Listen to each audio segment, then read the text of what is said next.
Painkiller Ghosts, Chapter 36, It Already Feels Like Something, Part 1 of 2. This is the middle of the night now, and this is how it is. She woke up first. Time's awake at the other end of the couch. Their legs are touching. Warmth. Eye contact. She is wearing socks and a long t-shirt and nothing else.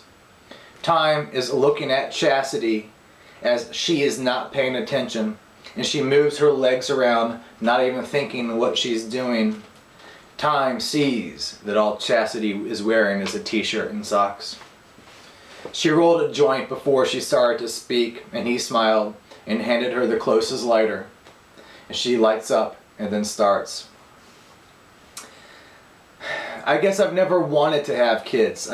I've never pretended my dolls were my daughters. I never wanted to have sex because if I knew that if I did, it would happen. It might happen, you know. I never wanted to grow up and have a kid to grow up feeling like me, to feel like an accidental. I guess I felt that was as a kid, and then as a teenager, and then when I grew up, if I ever grew up, I was just stuck. She pauses, smiles, stoned, rubs his legs a little, and then her own a little, all the while hitting the joint and exhaling out of her nose, coughing and choking, then putting it down, after first extending it to Time, who shakes his head no and smiles. She goes on. And with all the stuff in the world, all the crazy stuff that happens, and here I am hung up about something that doesn't even really matter, is dumb. He says, no, it's not. It means something to you. She goes on, yeah, but it's still stupid. After all these years, and I'm looking back on now, 25 years later, and I see me then, pent up, frustrated, passed around. I was just lost. So lost.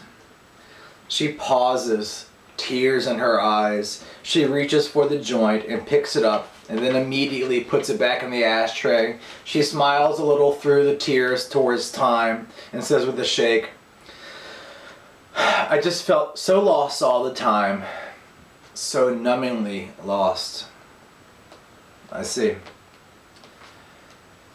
And it's dumb. It's just so dumb that I let it affect me after all these years. I mean, look at what's going on. AIDS, Africa, not to mention all the stuff since September 11th. And here I was bothered about something that happened in the 70s. Being left by my parents in the 70s. Then in the 80s, I was old enough to really have issues. I had no friends, just issues, problems with myself. I guess that's never stopped. She reaches down and picks up the joint and puts it to her lips, and she inhales. Deeply she inhales. She holds her breath, and she holds it too long. She turns a little red. She exhales, holds in a cough, and says, I already feel like something now. I already feel like something new now. New. Now. He rubs her leg now. Link snores on the steps. Time says to her, you look good. I mean, you look like you feel good now. Better. And you do look good. She puts her hand on his hand, which is on her leg. Are you working tomorrow? He rubs his beard, says, you know I don't have a job. But no, I don't think so. Not tomorrow. Good. Let's sleep late. Here on the sofa.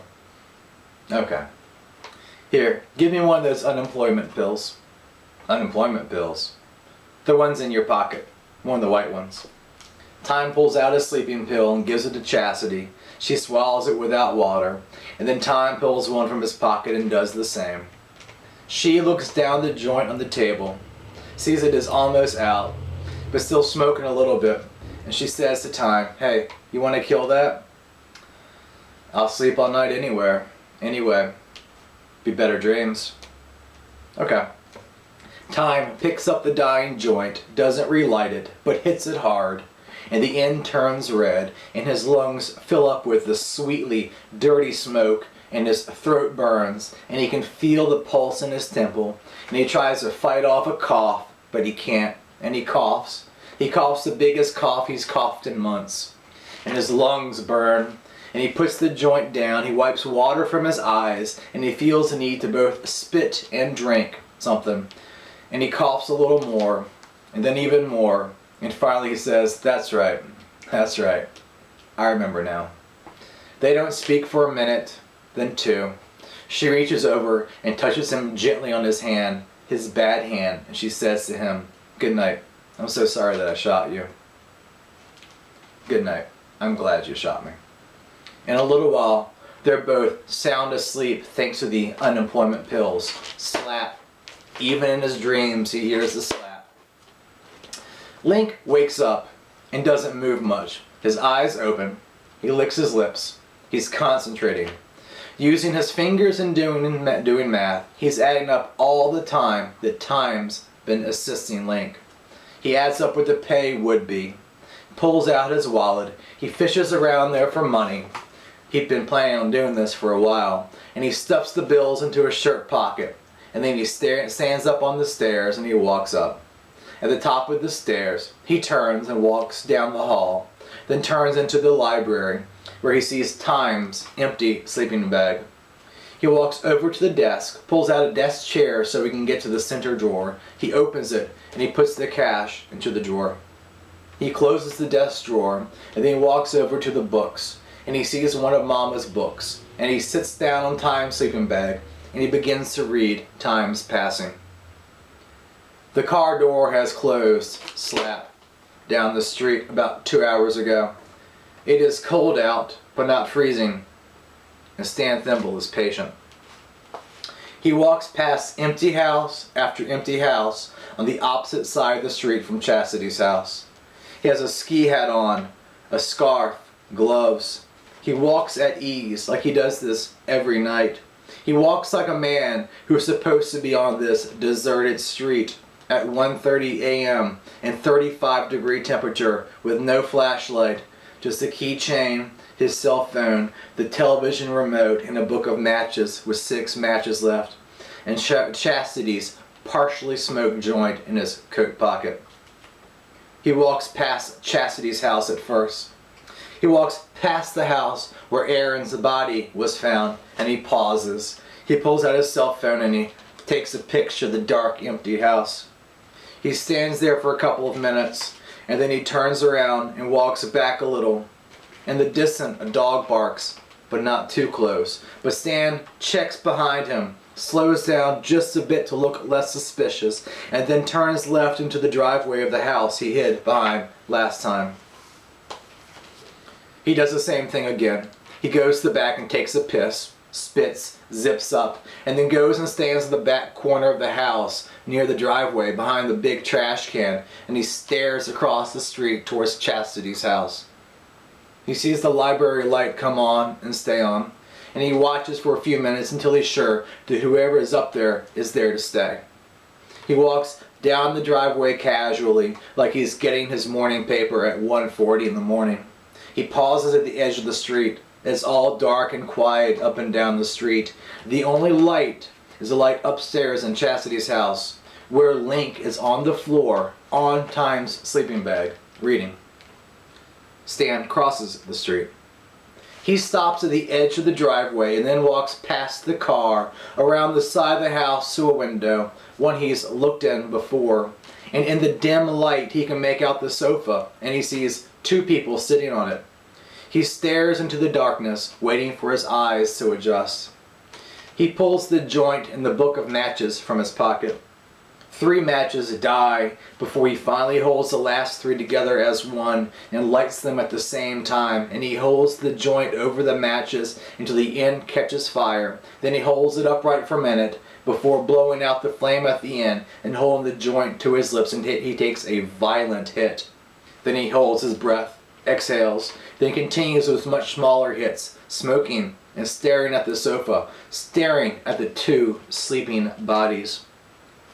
He can't be more than 9 feet away. The curtain is open a little. He can see better now, thanks to the darkness, the adjustment, and the pot. At least, he feels like he can see better now. He takes the last hit on the joint and drops it down into the grass. into the dead leaves at his feet. It fizzles out in the night's moisture. He puts his right hand into his pants pocket and he rubs himself gently. He stops rubbing himself but keeps his hand on himself and continues to stare into the window. With his left hand, he pulls the remote control from his pocket, and with his right hand, he pulls his cell phone from the other pocket. Through the window, into the darkness, he takes a picture with his cell phone. The flash goes off, but he doesn't care. His blood is running too fast. The phone clicks, whizzes. He looks at the picture. It's much clearer than what he can see without the flash. Then he lifts up the remote control up to the window and turns on the television. The volume is low. He finds a different channel, not the news channel, but a cartoon channel. The volume is low. The room is awash in the psychedelic glow of the cartoon. Then Stan starts to increase the volume on the television, still holding the remote control up in his left hand and the cell phone in his right hand. The volume started at 0 on the bottom of the screen, then went up to 7, then 12, then 23, then 35, and still the bodies on the sofa did not move until he hit 42, and at that point, Chastity sleepily staggers towards the television, and the whole time Stan is capturing this video on his cell phone through the window as Chastity, in only socks and a t-shirt, runs over towards the television, her ass hanging out. She turns down the volume, but she keeps the picture on, and then she turns around and facing Stan, she lifts up her t-shirt to rub her eyes with, and Stan and his cell phone are staring at her pubic hair, her belly button, and her breasts. Then she goes back to the sofa and lies down again. Time does not move at all during this. Stan can almost smell her. In the darkness and the cold, he rubs himself, and he holds up the remote control again to the window with his cell phone in the other hand, and he starts to increase the volume again. It gets louder, and he gets harder, and he puts the cell phone away and just holds the remote control in one hand, and he rubs himself with the other, and the volume goes from 15, and then 29, and then 39, and at that point, Stan hears the front door of the house slam, and a booming voice shout, "I'm gonna stuff this golf club inside you." As Stan turns and runs into the dark backyard, right before Link turns to the corner of the house with the golf club in one hand and the bloodied rolling pin in the other, Stan runs into the backyard of the house next door and hides behind the shed in the far corner of the yard. Link spends the next 20 minutes walking patrol outside of Chastity's house, talking loudly to no one, saying, "First thing I'll do is slip this 9-iron up inside you, you tampon eater. I know you're out here. I'm just waiting for you. I'm gonna get you, you perverted pansy. Second thing I'm gonna do is smash your pale balls with this rolling pin, you father sucker." Link keeps walking around the house and talking. Stan hears him. Stan is scared. Stan hasn't seen any flashlight beams and suspect Link may be in the dark without a light. With Link still yelling in the yard, Stan pulls out his cell phone and, still looking around and seeing that he is sufficiently out of view, he turns on the phone and watches the video of Chastity. He watches it again, the 2-minute video of everything he wanted to see of her bare ass running across the room. He wants to lick it.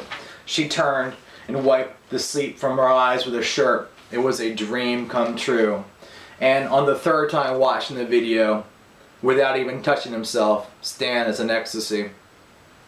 And in the background, he can hear Link yelling out death threats, and his crotch is wet, and it tingles, and he watches his video again, and then again, and finally, he hears Link stop yelling, and the front door close, and it's quiet, and Stan watches the video one more time, and then, snake that he is, slithers away from Chastity's house, taking a long detour around the block back to his car, gets in, slap, and in the dark, he watches the video again before he turns his car on, drives home, where he watches the video again and again.